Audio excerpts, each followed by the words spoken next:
Hello বন্ধুরা, মিতালি কিচেনে স্বাগতম। চলে আসলাম আজকে নতুন একটা রেসিপি নিয়ে বন্ধুরা। আজকে বানাবো ম্যাঙ্গো সন্দেশ। তো এখন কিন্তু আমের সিজন, প্রত্যেকের ঘরে ঘরে আম থাকে আর ঝটপট হয়ে যায় বন্ধুরা। তো একবার তোমরা করে দেখো, বাড়িতে ট্রাই করে দেখো। তো আমি কথা দিচ্ছি, খুব সুন্দর লাগবে খেতে। একবারের জায়গায় দুবার কখন করতে ইচ্ছা করবে। তো কেমন করে করলাম তোমাদের সঙ্গে সম্পূর্ণ রেসিপিটা শেয়ার করবো, একটু মন দিয়ে দেখো। তো দেখো কত সুন্দর লাগছে আর খুব সুন্দর খেতে হয়েছিল বন্ধুরা।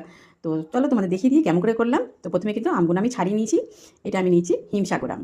হিমসাগর আম আমি এখানে 4টে আম নিয়েছি। 4টে আমে কিন্তু কিছু কিছু মানে পিঠগুলো কেটে নিয়েছি, আঠিটা রেখে দিয়েছি। তো চলো এবার কিন্তু আমটাকে আমি ভালো করে মিক্সি করে নেবো, দিয়ে একটা পাল্প বানাবো। তো দেখো ম্যাঙ্গোর পাল্পটা বানিয়ে ফেলেছি। তো সন্দেশ করতে কী লাগবে আর একটা, সেটা হচ্ছে ছানা। তো ছানাটাকে আমি পরিষ্কার করে জল ঝরিয়ে রেখে দিয়েছিলাম, একটা শুকনো ন্যাকড়ার মধ্যে জল ঝরিয়ে রেখেছিলাম বন্ধুরা। দিয়ে এখন কিন্তু ভালো করে আমাকে মাখতে হবে। আচ্ছা, ছানাটা কিন্তু খুব সুন্দর করে মাখতে হবে বন্ধুরা। মানে দানা দানাটা থাকলে কিন্তু হবে না, হাত দিয়ে একটু ম্যাশ করে নেবে ভালো করে একটা বড় থালার মধ্যে। দেখো আমি যেমন করে করছি, এরম হলে কিন্তু ভালো করে ছানার দানাটা ভেঙে দিতে হবে। তাহলে কিন্তু খেতে স্মুথ হবে, মানে মিষ্টিটা কিন্তু খুব সুন্দর লাগবে খেতে। তো একটু সময় ধরে করো। তো কিছুক্ষণের মধ্যে 5 থেকে 7 মিনিটের মধ্যে কিন্তু হয়ে যায়। তো দেখো আমার কিন্তু প্রায় কমপ্লিট হয়ে গেছে। আমি কিন্তু ছানাটাকে সুন্দর করে তুলে দিলাম, সেট করে রেখে দিলাম। তো যাই হোক, তো এবার একটা কড়াই বসিয়ে দিলাম। কড়াইয়ের মধ্যে প্রথমে আমি ম্যাঙ্গোর পাল্পটা বা আমি যে স্প্রেডটা বানিয়েছিলাম সেই পাল্পটা দিয়ে দিলাম এবার এখানে চিনি গুঁড়ো। আমি কিন্তু চিনিটা গুঁড়ো করে নিয়েছি, তোমরা যদি চিনিটা গুঁড়ো না করো তাতে কোনো অসুবিধা নেই। আমি কিন্তু 4 পিস আম নিয়েছি বন্ধুরা। তো সেই হিসাবে আমি কিন্তু 100 গ্রাম চিনি দিয়েছি। তোমরা যদি মিষ্টি বেশি পছন্দ করো তাহলে একটু দিতে পারো। আর হিমসাগর আমে তো খুবই মিষ্টি থাকে, তোমরা জানোই। তো আমের সঙ্গে এবার চিনিটাকে ভালো করে ম্যাশ করবো। গ্যাসটা আমি মাঝারি করে রেখেছি, ভালো করে মিশিয়ে নিবো অনেকক্ষণ ধরে বন্ধুরা। দিয়ে আমটা দেখো কালারটা কিন্তু আস্তে আস্তে চেঞ্জ হয়ে যাচ্ছে। তো ভেতরে যে কোনো গুটি দেখছো সেগুলো 2-1টা আমের মানে গুটি থেকে গেছে। তো এটা কোনো ব্যাপার না।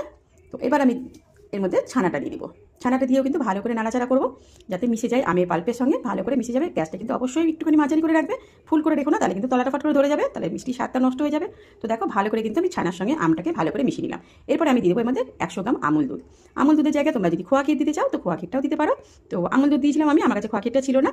তো আমুল দুধটা দিয়েও কিন্তু ভালো করে নাড়াচাড়া করবো। এবার কিন্তু একটু পরপর সমানে নাড়তে হবে বন্ধুরা, না নাড়লে কিন্তু ফট করে তলাটা ধরে যাবে। আর গ্যাসটা অবশ্যই মাঝারি করে রাখবে। দেখো করে করতে করতে অনেকক্ষণ পর দেখবে একটা আঠা আঠা ব্যাপার চলে আসবে। এর থেকে বেশি তোমরা করবে না, তাহলে কিন্তু মিষ্টিটা শক্ত হয়ে যাবে। তো আমি এরমভাবে নামিয়ে নিয়েছি। তো দেখো চলো তোমাদেরকে নামিয়ে দেখাচ্ছি।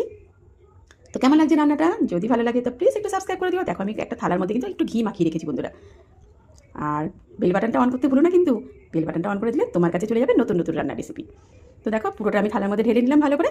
দিয়ে কিন্তু আমি এটাকে একটুখানি সুন্দর করে সাজিয়ে নিলাম। এবার আমি এর মধ্যে দিয়ে দিলাম কাজু বাদামের গুঁড়ো। তোমরা এখানে পেস্তাও কুচি দিতে পারো, আমার কাছে পেস্তাটা ছিল না বন্ধুরা, তাই কাজু বাদাম দিয়ে দিয়েছিলাম। তো দিয়ে কিন্তু আমি এবার সেট করে ঠান্ডা করতে দেবো।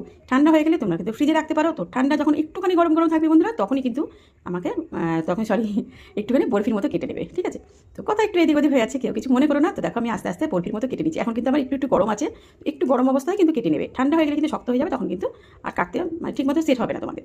তো আমি কেটে নিয়ে কিন্তু আমি এবারে ফ্রিজের মধ্যে